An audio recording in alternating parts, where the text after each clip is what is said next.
far can we get if we sail a little bit high?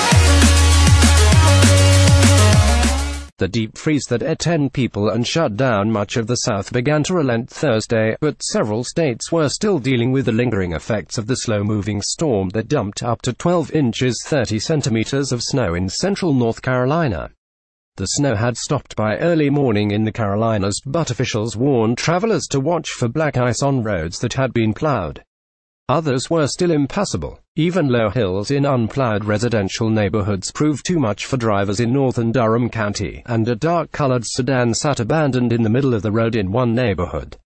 The storm that swept across the South through Wednesday dumped up to 12 inches 30 centimeters of snow on the northern part of the county. In the area's residential neighborhoods, a few people shoveled driveways, but most stayed bundled inside. Advertising in-red invented by Teed's Mark Foley, 24, wore a hat and jacket as he worked to start his pickup truck covered in a half-foot 15 centimeters of snow in a Durham driveway. After a few minutes in the 9 degrees Celsius air, he had success.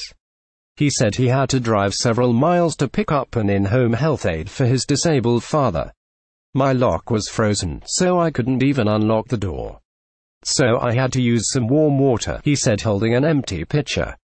It's more snow than we thought we were going to get.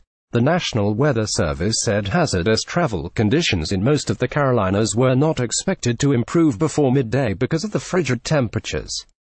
In Atlanta, temperatures also remained well below freezing. Metro Atlanta's commuter rail system was operating on a limited schedule as the city continued to recover from the approximately 1 inch 2.5 centimeters of snow and ice that brought the area to a standstill. Officials at Hartsfield-Jackson Atlanta International Airport, the world's busiest, were hoping to reduce lengthy security checkpoint wait times that occurred at the height of the storm. Delays on Wednesday were exacerbated when some security screeners were unable to get to the airport to check people in.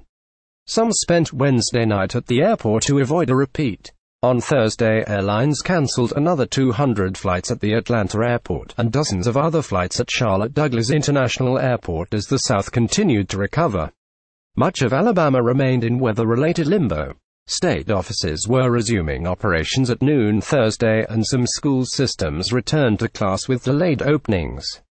Forecasters say high temperatures Thursday should range from the upper 30s to the low 40s, helping melt the remaining ice. At least 4 people in Louisiana, including a man, knocked off an elevated portion of Interstate 10 in New Orleans when a pickup spun out on ice, and an 18-month-old baby in a car that slid into a canal in suburban New Orleans. The baby's mother was in critical condition. 203rd along an icy stretch of I-75 southeast of Atlanta when a driver lost control and hit them, one of them inside a stopped car and the other standing beside it, authorities said.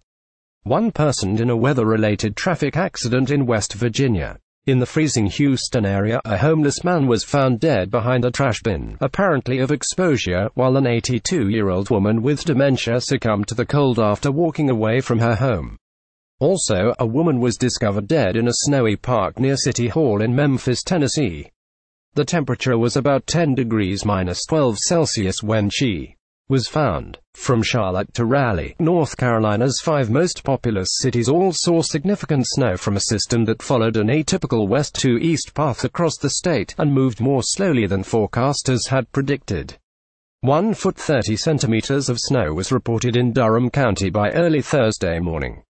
Winston-Salem and Greensboro each had about 7 inches 18 centimeters. In North Carolina, state troopers responded to 1,600 crashes, while Charlotte police reported another nearly 200 by late Wednesday.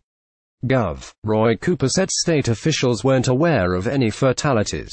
About 10,000 homes and businesses were without power early Thursday, including about half in Durham and Wake counties.